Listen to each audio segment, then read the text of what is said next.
All right, everyone. Good afternoon. Okay, I have a couple things at the top, and then we'll get to our guest.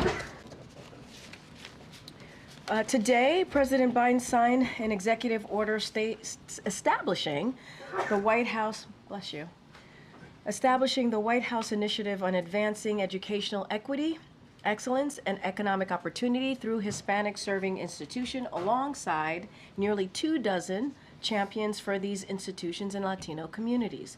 The president also announced that today we are investing nearly $19 million to build research infrastructure for 5 HSIs.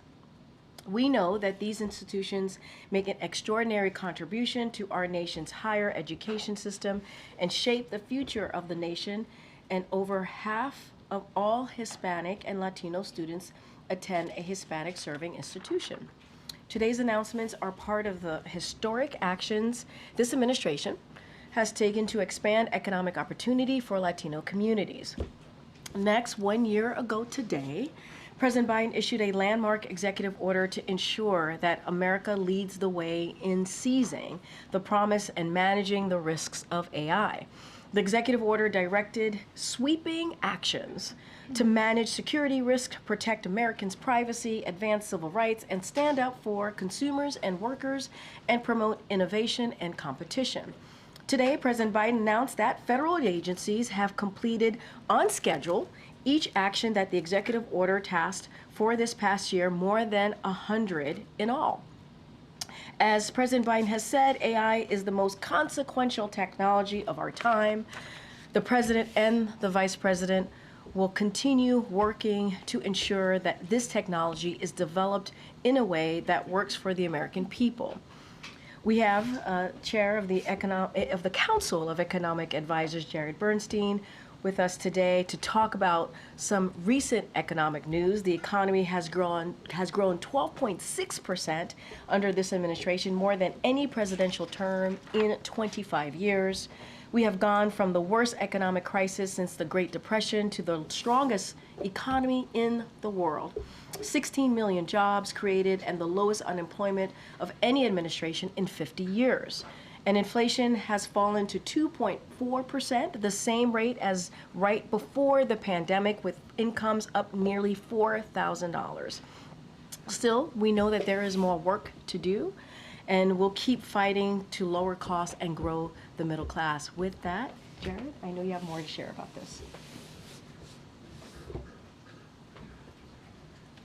Thank you, Karine, for inviting me back, and thanks to my CEA team for helping prepare the information I'm about to share with you.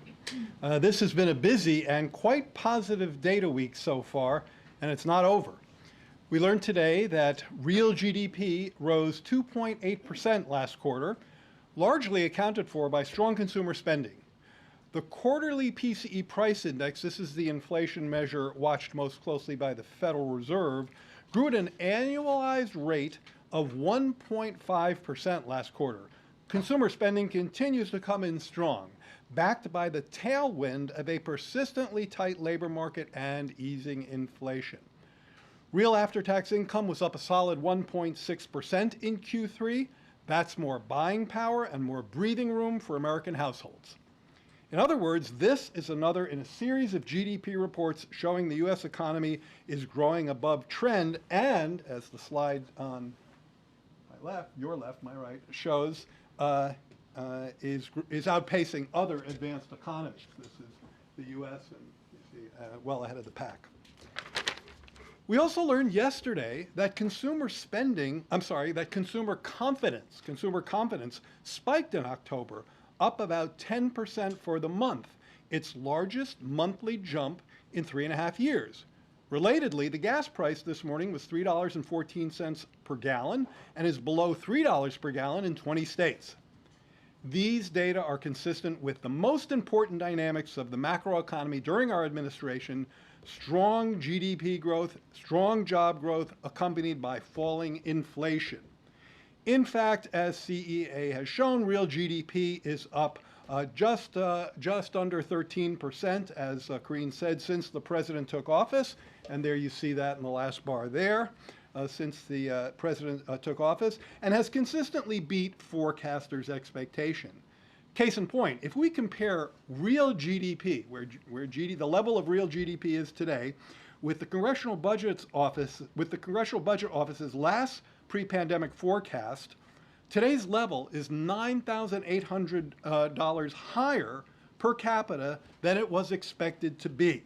Real wages and incomes have also consistently been on the upswing, with real incomes up almost $4,000 during this administration, boosting workers' buying power.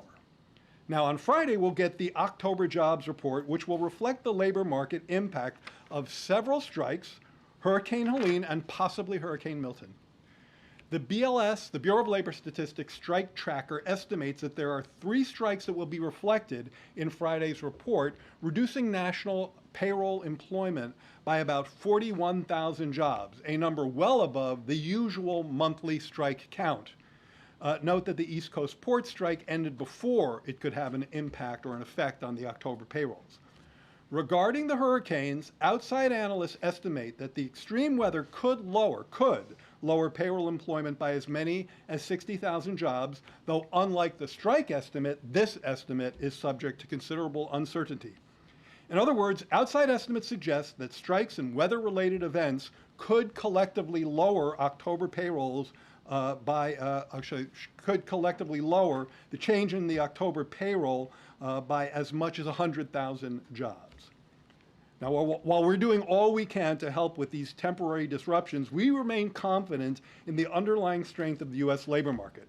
At the same time, it's important to keep in mind that these disruptions will make interpreting this month's jobs report harder than usual. Despite the recent positive data flow, let me be crystal clear that there are no victory laps here. We know that prices are still too high for families, making our cost-cutting agenda as urgent as ever, and we will continue to fight to lower costs in key areas, including healthcare, prescription drugs, childcare, housing, and more. But what these data do show is a strong economic foundation that we must continue building upon. We must especially maintain this progress against efforts by congressional Republicans to drive inflation up with a large national sales tax in the form of tariffs, and we will fight their efforts to repeal the very cost-cutting measures I just referenced. With that, I'll take your questions. Thank you. There are signs that U.S. consumer durability is due to the spending by affluent households. I was wondering if you could just address how does this square with the administration's bigger message about focusing on the middle class and the poor? Is this not just what we're seeing, the wealthy doing better and the middle class staying at the same or even doing worse? Well, first of all, one thing we know, we've documented this a great deal, but there have been some newspaper articles that also have this in the past week, is that when labor markets are persistently tight, and as you heard Karine say, the unemployment rate has been at a 50-year low in terms of its average over our watch, that tends to disproportionately help the most vulnerable families. So one thing we can tell you with great certainty is that wages and incomes have grown most quickly for those in the bottom half of the income or wage scale. Now, you mentioned consumer balances. So one thing that often gets looked at this point in time is these balances and their trends without reference to income. You have to really look at debt service obligations. How much people are, what is the burden on their income when they have to service their debt? So let me share a few numbers with you. Consumer debt service ratios, okay? So this is consumer debt, servicing your consumer debt as a share of your disposable income. This is a Federal Reserve number, and the most recent data is for the second quarter of this year. In 24 Q2, the consumer debt service ratio was 5.6%. 5.6% of disposable personal income for consumers to service their debt. In the quarter before the pandemic, it was 5.8%. So it's actually a tick down. The average over the full spate of the data is just under 6%. So again, that's a measure where we're doing pretty well relative to historical trends. I think the key here is that when thinking about debt, we have to think about debt service as a share of income. We have to look at the debt. It's something we track carefully. You're right to raise it. But we also have to look at the income trends, which have actually been particularly favorable for lower income families. Thank you so much. So you talked about the further need to continuing to lower prices for Americans. The Vice President has talked a lot about going after corporate price gouging in groceries. So just how much is corporate price gouging to blame for inflation and the prices of groceries, and how effective would a federal ban on corporate price gouging be? Well, one thing that has really struck me and our team at CEA and NEC is the extent to which profit margins remain elevated and labor share of income remains somewhat lower. That is, the share of national income, going to workers. Typically in a strong economy, we like to see that tilting up, and we have seen it trending up, much in the spirit of the answer to the last question I just gave, with the particular benefits going to lower income families. But profits are still quite elevated, and we see that particularly in the grocery sector. So I do think there's a connection between elevated profits and some of the price movements we've seen. In terms of the impact of legislation, look, I think where the Vice President is coming from there is that there are a bunch of states that already have the authority to take action against price gouging, for example, in the case of an extreme weather event. And nobody should be ripping off consumers on a bottle of water when they're in the midst of a disaster. Having that legislation at the federal level, I think that makes a lot of sense. Good, Andrea. Jared, I want to ask you about, we're in the less than a week to go before the election. I know you can't talk about the election, but can you say a few words about what you think the impact would be of the tariffs that former President Trump has has proposed in terms of the inflationary impact, and what can you do now over the next 3 months if he were to win the election to secure the changes that have been made policy-wise that have allowed the kind of positive trends that you've outlined here? Well, on the tariffs, there have been numerous outside analysis of the impact of not just the tariffs, but an agenda that has sweeping tariffs, 60% on China, 10 or 20% on all imports coming in, deportations, and compromising the independence of the Federal Reserve. Outside analysts have correctly labeled that as a pretty toxic inflationary brew, and I very much agree with that. The first point is that I think that the consensus among the at least economics community is that that is an agenda that pushes exactly the wrong way if we're trying to help households deal with price pressures, with cost pressures. But then if you then consider repealing the IRA, now you're talking about taking a direct hit on measures that are actively in place, legislative measures that are at work in the economy, lowering the cost of prescription drugs, lowering the cost of healthcare coverage, lowering the cost of insulin. Those are action items that are in the economy, helping families as we speak. To repeal those is to raise those prices. In terms of your second question was, how? So look, I mean, I'm not going to get into kind of the politics of what one victory would be relative to the other. As you say, I can't talk electoral politics. I do think it's important and interesting to note that the investments that this president and vice president have overseen have gone to all parts of the country and have disproportionately gone to places that have been historically left behind, places that have suffered from hollowing out by the loss of factories, by the loss of manufacturing jobs. And these places are just as likely, in fact, I believe more likely to be red than blue. And there are many representatives I've seen with all different stripes who are pretty unhappy about the idea of repealing those measures because they see them actively at work building a factory in their district. So I think it would be economic malpractice to reverse such positive developments, and I think there are members on both sides of the aisle who would agree with that. Just a quick follow-up. Would you stay on if Harris won and asked you to stay on? Yeah, I'm not going to speculate about that. Good, Kayla. Thank you, Karine. Jared, I have two questions, if I may. The first is on the overall economic agenda. You point out that economic growth has been the best of any administration since the turn of the century. You've had consistently better than expected economic data for the last 4 years, but yet Americans, by and large, don't give the administration credit for that. And in a recent poll by the Associated Press, 7 in 10 said the economy is going in the wrong direction. Why do you think that continues to be the case? Well, I said in my comments, and I've said every time I've talked, either it's from here at the podium with Karine or out there in front of the cameras, probably in interviews with you as well, Kayla, that prices are still too high for too many people, for too many products, too many households. And that's why our cost-cutting agenda is as urgent today as it was yesterday or before we got any of these reports.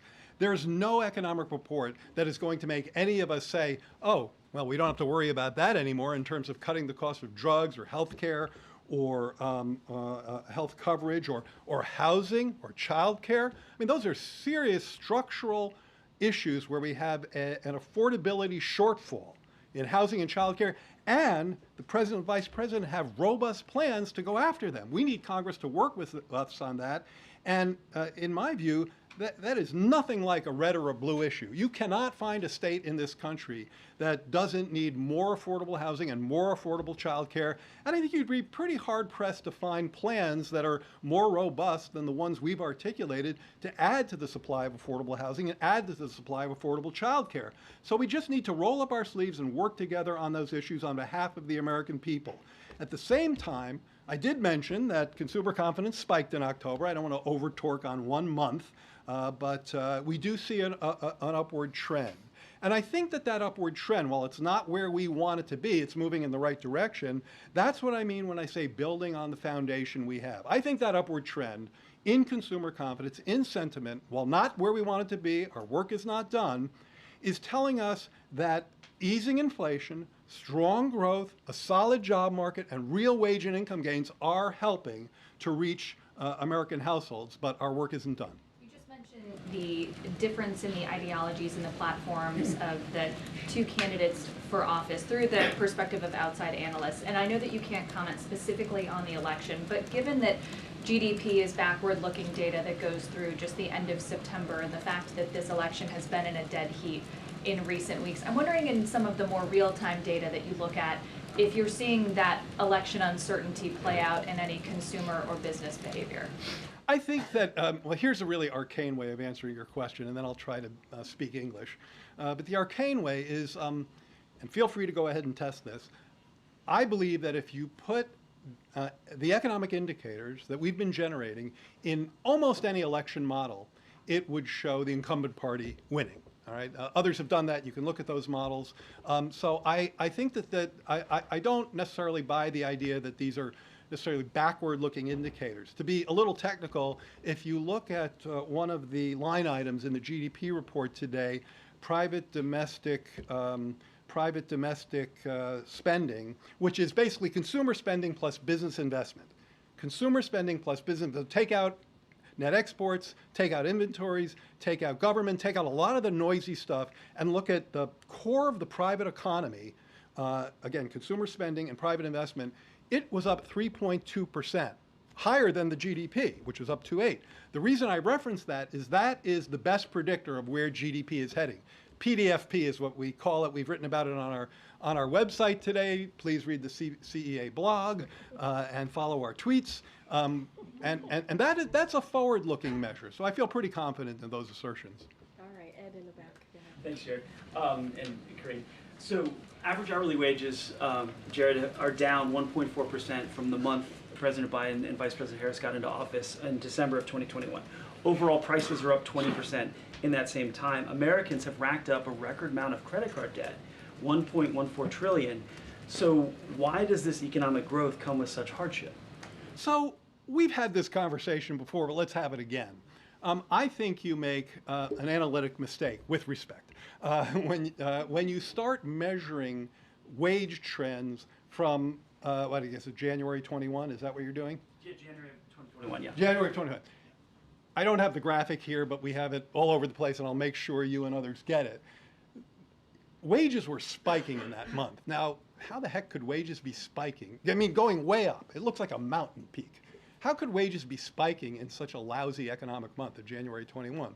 The reason is that is the heart of pandemic employment displacement. Who gets displaced? Low-wage workers. So if you compare to that mountain peak, you're always going to get a decline, and so it's a distorted measure. What you want to do is compare to a period, say, before the pandemic to where we are now, and if you do that, you see wages are up, you see incomes are up, just like I stated in my comments today, and we have many of these indicators that we're happy to share with you.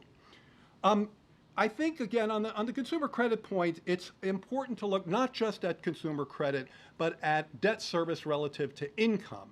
We do see incomes, as I've mentioned, incomes have been rising, real incomes have been rising at a good clip, and therefore people have been able to service their debt at levels that are historically pretty low. So look, it's something we have to watch. I do think one else thing that's happening, and that this may resonate with you a bit more, because it's again related to pandemic economics, which is its own weird beast. One of the things that we saw in the pandemic was that savings rates went also through the roof. People had what economists call excess savings, partly because they were spending less on services, right? They couldn't go out, and partly because of fiscal support. Well, those excess savings led to low-income people having more savings than they'd ever had before. Their FICO, their credit rates, their credit scores were going up because their savings were so uniquely high. And so there's probably also a dynamic where people are needing to adapt to a world without those excess savings. And that also probably takes a little bit of time. But it seems you talk about it's servicing credit debt. That's almost treading water for a lot of families, just servicing and pushing that debt along.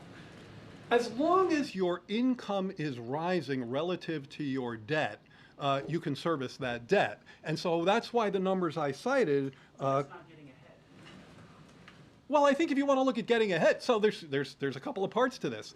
You want to be able to, you're right, you want to be able to service your debt while you're getting ahead. So that's why when I cite the fact that wages are up for workers, like over the past year, I think the increase, well, we'll know more on Friday, but over the past year, real wages are up 1.5% for middle-wage workers. If you look at low-wage workers over the course of this recovery, this is an article from the media this week, we saw, I think, growth rates of 7% over this recent period. So you can do two things. As long as you keep your debt service ratio in around historical levels, you can pay off your debt while your paycheck expands. And I think we've seen some of that. Thanks for doing this, Jared. At the top of your remarks, you mentioned the job numbers come out Friday. You talked about some of the strikes. Boeing, more specifically, they're still on strike. How concerned are you with what's going on with Boeing? And is there an urgent need from your perspective that workers need to get back? And can you just elaborate a little bit more on maybe how some of the strike impact and even hurricanes could be reflected in the job numbers? Okay, well, starting from the last part of your question, as I said, and as outside analysts have been writing this week, and you can find various articles to this effect, the expectation is that the payrolls, the report in payrolls, and the key number there is how much payrolls went up in a given month in October. We expect payrolls to be affected by the strikes. That's pretty much baked in. The Bureau of Labor Statistics has told us that there are 41,000 and change workers who will not be counted on payrolls in October who were there in the previous month due to the strikes. So they can record that. The hurricane is much more uncertain. If you're someone who's not getting paid during what we call the reference week, which is when the survey was fielded, you're not going to be counted in the payroll survey. Now, I don't want to get into dizzying weeds about this, but the unemployment rate can be different. If you're on strike, or if you're still at work but you haven't been paid, but they call it you're surveyed in the unemployment survey, you will be recorded as still having a job. So the unemployment rate is expected to be less affected than the payroll number. But the payroll number is as I mentioned, expected to be affected by these distortions, though there is considerable uncertainty regarding that, particularly around the hurricanes. In terms of the Boeing strike, look, you know that our administration puts workers at the center of our economic agenda, and the president, the vice president have focused considerable energy on jobs, wages, and on worker bargaining power. So I've worked with Joe Biden for many decades, and that has always been at the core of his model. Workers need clout in order to get a fair share of the growth that they're helping to contribute to. In fact, my favorite definition of Bidenomics is that if you're helping to bake the pie, you ought to get a fair slice.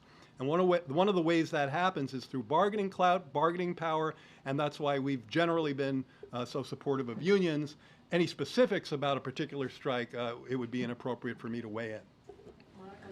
Jared, you mentioned the recent wage growth, but as many Americans are going to be heading to the polls and voting based on what they've experienced and what they are feeling, when do you think people will feel wage growth and their wages starting to outpace inflation?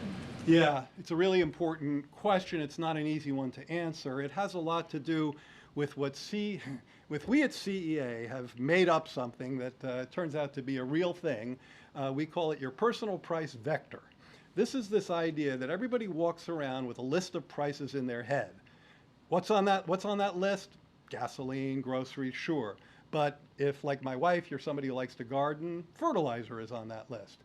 And you remember what things cost.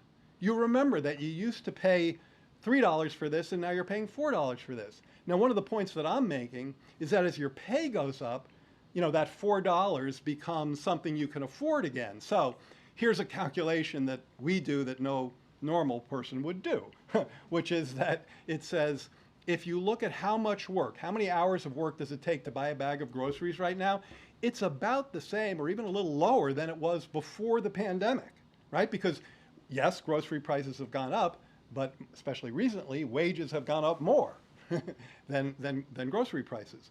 So for whatever hours of work it took you to buy a bag of groceries before the pandemic, it's about the same, even a little less right now. So why don't people feel better? Because they still remember what things used to cost. They still have that, their PPVs, their personal price vectors, have yet to update completely. But they are in that process. And so one test of this theory is, okay, time has to pass, inflation has to stay low so that prices don't get shocked again. Time passes, check, because that's like a physical reality. Inflation is low, 1.5% on a quarterly basis for the PCE last quarter. Real pay has to go up, and we have to do all we can to help on the cost-cutting agenda. Now, if all of that would help, and answer your question, if all of that is truly helpful, we should see confidence and sentiment indices begin to tick up starting around now. And that's exactly what we've seen. We're not back to pre-pandemic levels. Our work isn't done. But the trend is our friend. We're moving in the right direction, and we have a strong foundation to build upon and a strong policy agenda with which to build upon that foundation. Thank you. All right. Thank you so much, Chair. Appreciate it, Jared. Thank you. Thank you for coming. Okay. Let's see if I have anything else. Okay. Go ahead, Amr. Can you just address the president's comments yesterday referring to Trump's supporter as garbage? And I know he's tried to clarify that he was trying to talk about what the person said. But one, I guess I want to know, does he think less of Americans who support Trump than he does of those who do not? Yeah. And two, why is he using that kind of rhetoric? How is that presidential? So a couple of things. So just to clarify, he was not calling Trump supporters garbage, which is why he wanted to make sure that we put out a statement that clarified what he meant and what he was trying to say. And so just want to make that very clear for folks who are watching. And I just want to read that out to folks. So he was regarding to the comedian, and I quote, "I referred to the hateful rhetoric about Puerto Rico spewed by Trump's supporter at his Madison Square Garden rally as garbage, which is the only word I can think of to describe it. His demonization of Latinos is unconscionable. That's all I meant to say. The comments at the rally don't reflect who we are as a nation. And to your question, your other question that you asked, no, he does not view Trump supporters or anybody who supports Trump as garbage. That is not what he views. If the president has said this for more than 3 years now. He has said multiple times that he is a president for all. It doesn't matter if you live in a red state. It doesn't matter if you live in a blue state. He has said this himself. I have said it on his behalf. He believes that he's a president for all. And it doesn't matter who you voted for. It doesn't matter if you voted for him or not. He's a president for all. But hateful rhetoric that he hears, and this is something that we've done many times from here, we will call that out. We will call that out. And that's what the president said. Does he have any regret for not being more, his language was not specific. It came out, if you were listening to that video. I was in the room, Amr, I was in the room. I'm sorry, but if you were I'm just listening, telling you that I was in the room. but if you were any sort of normal person listening to that video or looking at the clips online, you could come to the conclusion that he was calling, at minimum, this one man garbage, or not, if not all Trump supporters garbage. Well, Does he regret not being more precise with his language? And does he also I'm waiting for the question to end, but go ahead, keep going. And I apologize. Yeah, And no, the second go part ahead. of that is, does he have any regret for how this has shadowed Vice President Harris's campaign? So a couple of things there, because there's a lot that you laid out. Look, the president wanted to clarify because he understood that what he may have said he understood that what he was saying was being taken out of context. So he wanted to be very, very clear about what he was trying to say. And I just read that out once over. You all have the tweet or the statement that's on X. If you want to read it right now, feel free to do so. And he was talking about hateful rhetoric, and we've called out hateful rhetoric from here. We have. Obviously, this hateful rhetoric was about a particular community, a community that the Puerto Rican community. They are Americans. This is a community that he respects, and he wanted to make sure he called that out. And hateful rhetoric should be called out. It should be. But at the same time, the president is a president for all. He will continue to do so. He will continue to serve for everyone. I want to step back for a second because I think this is really important. Yesterday, we went to Baltimore, Maryland. He announced a $3 billion project in Baltimore. That $3 billion project is going to help 27 states. 11 of those states have Republican governors. This is what this president cares about. Making sure that people who are in need get the assistance that they need, right? He talked about port infrastructure, and we went to Baltimore. Obviously, we know what happened a couple of months ago with one of the bridges there, $147 million for Maryland in particular. But just think about it, 27 states, 11 states are Republican governors. And we're talking about the Inflation Reduction Act, which only Democrats voted for. Republicans didn't vote for that. Republicans tried to repeal that. Let's not forget what the speaker said yesterday about ACA, wanted to repeal ACA, which would hurt millions of Americans. And so that's what the president wants to focus on, which is why he wanted to make sure he clarified what he said. But if there is hateful rhetoric that is being said about communities, Americans, communities across this country, he's going to speak out about it. And it's not the first time that he's done so. Just briefly, Sure. separately, is Amos Hochstein and Brett McGurk headed back to the Middle East this week to try to revive ceasefire negotiations? And can you tell us anything about Bill Burns' travel as well? So a couple of things. So following Israel's response in a self-defense against Iran, senior U.S. officials are following up on a range of matters in the region and with Israeli counterparts. Bill Burns will be in Cairo on Thursday to engage with Egyptian counterparts on bilateral matters, as well as the process to secure the release of hostages. CENTCOM commander, General Eric Kurilla, is traveling to the region to discuss regional defense and will visit Israel to engage with counterparts and U.S. personnel. And then you asked me about Brett and Amos. So you have two White House officials. They're going to visit Israel on Thursday to engage on a range of issues, including Gaza, Lebanon, hostages, Iran, and border regional matters as well. In all of these engagement, you will see that the U.S. will reaffirm its ironclad commitment to Israel's security, its warning against any further direct military attacks by Iran against Israel, and its support for de-escalation backed by deterrence in the region more broadly. And that's the engagement that you will see from this administration over the next couple of days. Go ahead, Celine. Thanks, Karine. So did President Biden make a mistake in his comments yesterday? He clarified what he said. It was very clear what he was trying to do. He was wanting to make sure that what he said was not taken out of context, and he clarified that. This isn't the first time the White House has had to defend or clarify the It's- president's comments. Nobody's defending the president himself. This is the president himself wanting to clarify what he said. He wanted to make sure that it was not taken out of context. These are the president's words. Nobody here is defending. We are laying out what the president said himself, and he wanted to clarify that. So those comments were made as the vice president was speaking about unity at the Ellipse last night.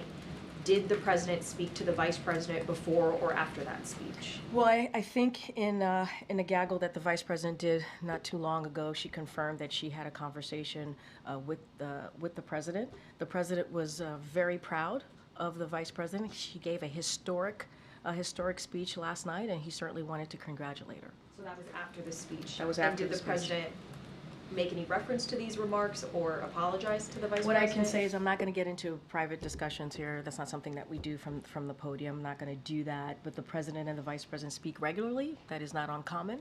She is the vice president. He is the president. So obviously they have direct communications pretty often. And he did have a conversation last night because he was proud of her historic speech, and he wanted to congratulate her. And again, they speak regularly. And did you or anybody else speak to the president last night to seek clarification by what he meant once realizing it was being taken out of context? I was in the room when he delivered his remarks last night and during the live stream, and what I can say is he himself wanted to make sure that there was clarity in what he was trying to say.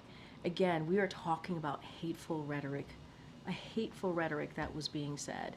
And the president wanted to be very clear. He also feels, and we've been doing this is nothing new here, for the past more than 3 years.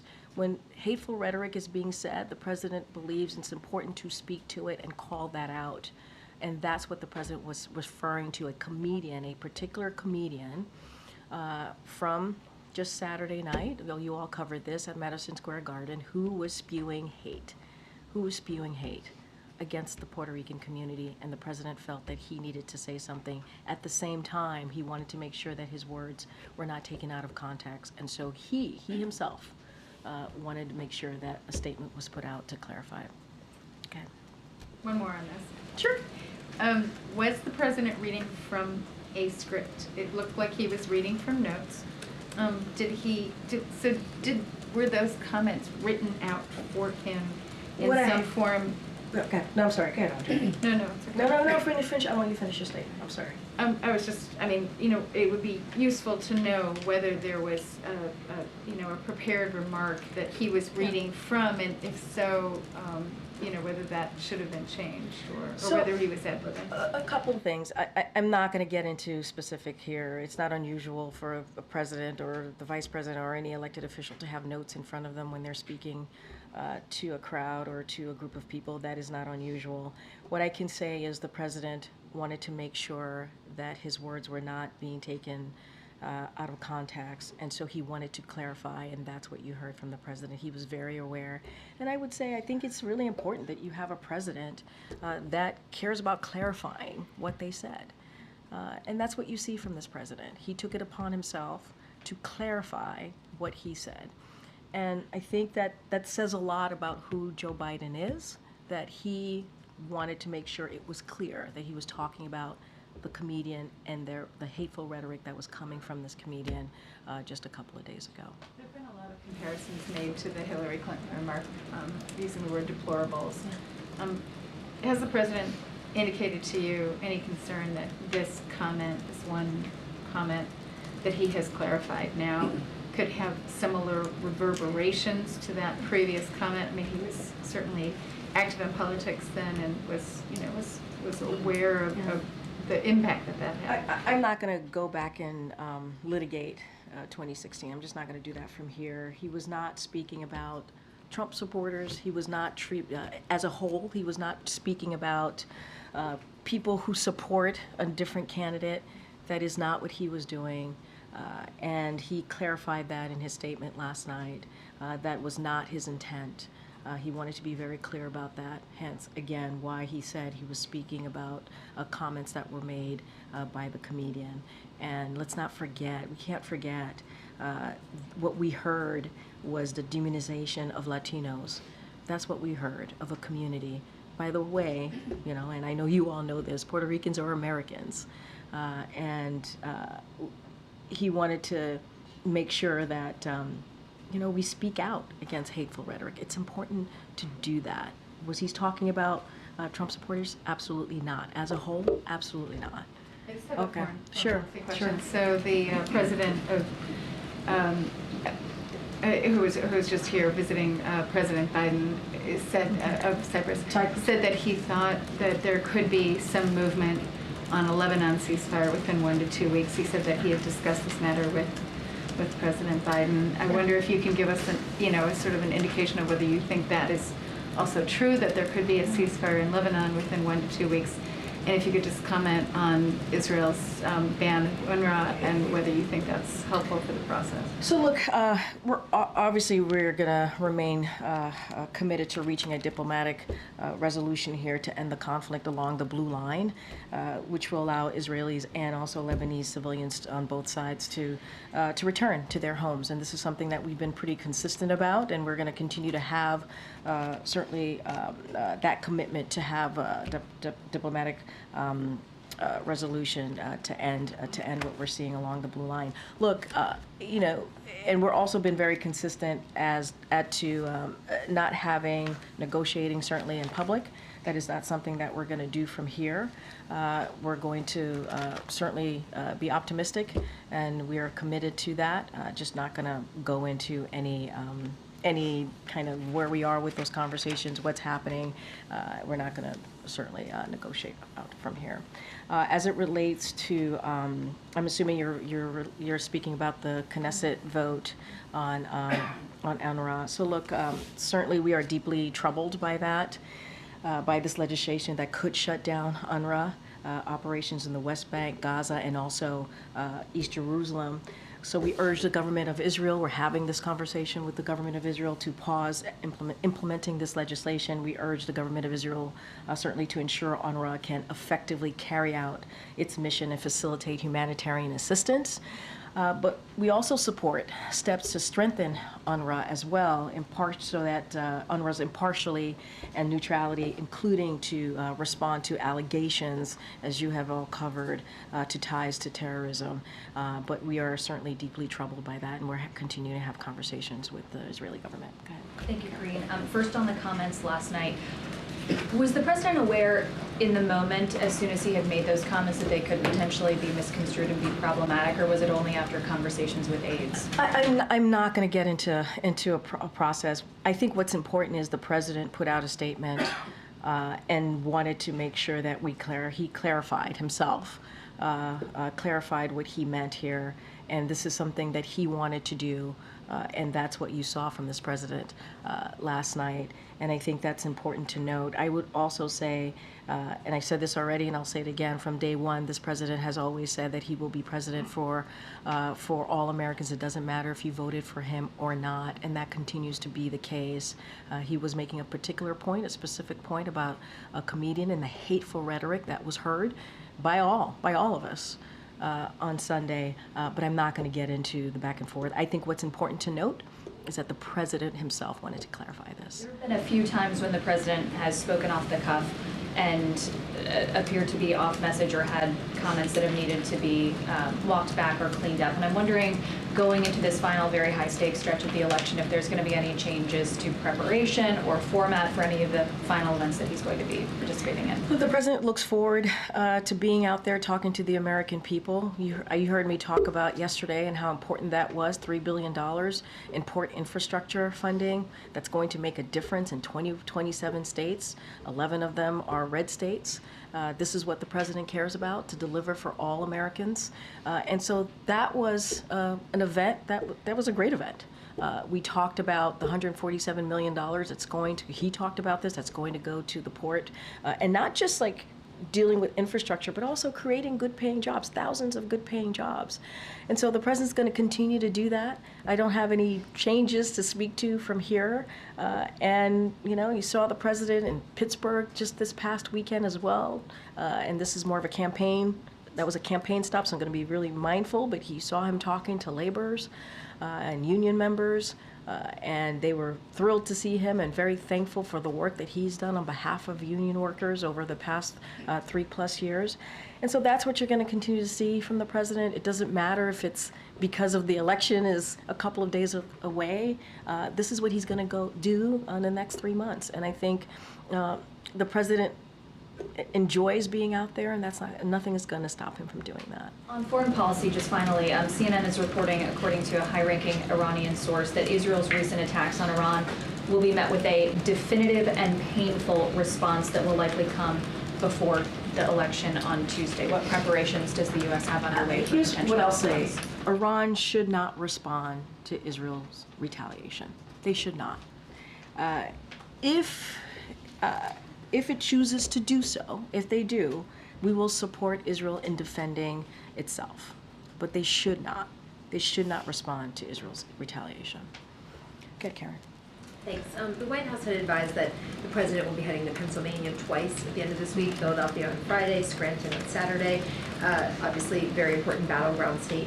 First, can you talk about what he's going to be doing there at both of those stops? And second, is there any thought to not having him out on the campaign trail in a battleground state, given the criticism he's facing for the comments from last night? So look, as you just stated, it's a campaign event. I'm not going to speak to on Saturday, yes. So I'm not going to speak to the details of the Scranton visit. I don't have anything else to add beyond what we shared with all of you in the week ahead. I don't have any changes. I don't have anything more to advise from here. What I can say is what I kind of said with Kayla in answering her question, which is the president certainly looks forward to being out there, speaking directly to the American people, talking about what we've been able to do and deliver in the past almost 4 years of this administration. And that's what he enjoys, right? He enjoys having those direct contact, if you will, with Americans. I don't have anything to share beyond what we already announced to all of you and shared with all of you about what the next couple of days are going to look like. Give us a sense of why those two places. Did he want to go to those? I mean, they're pretty specific locations for him that he has ties Look, to. I'm going to be super careful, super mindful from here, but as you know, the president is from Scranton. He loves Scranton. We've been there a couple of times, and I think he always looks forward to going back there. It is a place that he loves, a place where he spent a lot of time in his youth growing up, and still have close friends and family there. But also, he also believes it's important to continue to be out there to talk to folks directly about what we have done. I'm going to be super careful not to speak to anything beyond that. Once we have more details and information, obviously, we'll share that with all of you. Good. Michael. Where will the president be on election night? So we'll have more to share. Don't have anything for you at this time. We'll have more to share when we get closer. Okay, and one more thing. Will he attend the inauguration in January regardless of who wins? I mean, this president believes in the peaceful transfer of power. And that's what you're going to see this president do, committed to the peaceful transfer of power. It's not about him. It's not about him. Yes, he will. It's not about him. It's about the American people. That's what the American people need to see. regardless of who wins, the American people, he understands this, needs to see a peaceful transfer of power, and that's what you're going to see from the president. And that's part of that, right? Attending the inauguration, being there, being part of a what is regularly done, a historic kind of process. He certainly is going to partake in that. Okay, Monica. And just following up on two questions from my colleagues, for the sake of clarity, was the president reading from prepared remarks last night? Look, the president had certainly, it's not unusual for a president, vice president, or any elected official to have notes on what they want to say, prepared to say. I'm just not gonna get into specifics here. I think what's important to note here is the president wanted to clarify what he said. That is what is important. And for a president to do that, I think is important. And I think that shows the integrity of this president to want to make sure that, hey, I want to make really clear I was talking about the comedian and the hateful rhetoric that was coming out of his remarks on Sunday. I'm not going to get into specifics here and just leave it as that. I think what's important for the American people to note is that the president wanted to make sure that he clarified his statement and is going to continue to be a president for all. It doesn't matter if you voted for him or not. And then just second, the vice president is facing questions about his comments today. So does the president regret at all the distraction this is causing from her campaign in these final days? Here's what I'll say. Yes, the vice president spoke to this, and she said herself that the president clarified these statements. Look, what I will say, and she also said, obviously, and you all saw this, that she believes that it doesn't matter who you vote for, right? People should have their ability to make their decisions for themselves, which is something that this president also agrees on. And I'm not going to. You all are covering this election. You all can speak to if this is a distraction or not. What I can speak to is the president wanted to make sure that he clarified his statement, and he did so. And the vice president did say today she strongly disagrees with anybody who offers criticism of people based on who they vote for and why they vote for them. Mm-hmm. Does the president view that differently? Yes, he feels the same way. He feels the same way as what she stated. But that's something that the president has been saying for some time. He has. He has been saying that it doesn't matter if you voted for him or not. He's your president. He's a president for all Americans, whether you're in a red state or a blue state. This is something that the president certainly believes. And he has been saying himself. He has said this himself. And that's why he didn't want what he said to be taken out of context. That's why he wanted to make sure it was clarified, because that is indeed what he believes. So he agrees with the vice president. Okay, Willie. You touched on this just a little bit about the president agreeing with the vice president, but will the president be a little bit more careful in his upcoming events? I know you can't speak to the campaign events, but in his remarks, what is he going to do differently in terms of what he says to the American people for fear of isolating someone with his comments? Look, here's the thing. You have a president who wanted to make sure what he said was not taken out of context and took that extra step to clarify. I think that tells you where the president is. He took the extra step to clarify. And you don't see that from many elected officials. You certainly didn't see that from the former president. And this president wanted to make sure it was not taken out of context. And so he wanted to clarify. I think that tells you everything that you need to know. Just two quick ones, if I may. On North Carolina, I wanted to see if there's an update about resources there. Both candidates in North Carolina, I wanted to see what the hurricane response, ongoing response is. And on the ballot boxes and the fires and the ballots, and is the White House in contact with local communities about how they can keep their ballots safe, or what's the White House doing there in response? So a couple of things there. I do want to speak to North Carolina, and I think thank you for that question, because I think it's important for folks to have an update. So as you know, the Biden-Harris administration, when it came to dealing with these two historic hurricanes, Hurricane Helene and obviously Hurricane Milton, we did a robust whole of government response provided hundreds of millions of dollars in financial assistance to survivors and to substantial debris removal and power restoration. And that is what you saw from this administration as it relates to specific specifics there. This includes over $1.3 billion in assistance for individuals and families to help pay for housing, repairs, personal property, replacement, and other recovery efforts, and over 1.1 billion in public assistance, including to support local and state governments as they recover and rebuild. And specifically, what we provided to North Carolina, over $193 million in direct financial assistance. This is for survivors, obviously. And as the president and the vice president have said many times, their administration will be there for the people of North Carolina as they continue to rebuild, as they continue to deal with the loss that they've had to deal with from both hurricanes, a historic hurricane, and as you know, both the president and the vice president have been on the ground, and FEMA continues to assist on the ground. As it relates to the ballot drop box fires, first of all, we want to be very clear about this. It is unacceptable. It is unacceptable. Every eligible American has the right to make their voices heard. And so we are committed to making sure that Americans' right to vote occurs, right? We are committed to that, and we want to make sure that is not undermined. And so we're working with state officials, providing replacement ballots to those affected, and are working to protect against future incidents. That's what state officials are doing, and FBI certainly is going to investigate these incidents. So I would refer you to them specifically about the incidents, but we certainly will call that out, and it is unacceptable. Every eligible American has the right to exercise certainly their right to vote and make sure that their voice is heard. Okay, go ahead, Karen.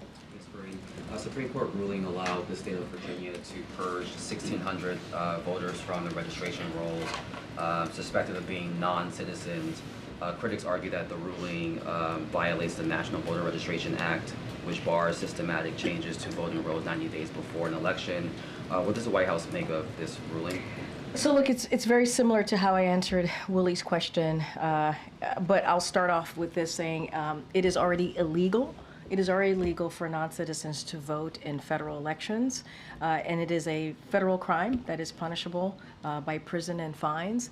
And again, as I stated to your colleague here, every single eligible American has the right to make sure that their voices are heard if they choose so. And so that is something that we're going to continue to make sure that that happens. And I'll just leave it as there for now. Topic. Yeah. The mother of Shanquella Robinson, the 25-year-old North Carolina woman killed in Cabo, Mexico in 2022 after a physical assault caught on video while vacationing with people she believed to be her friend.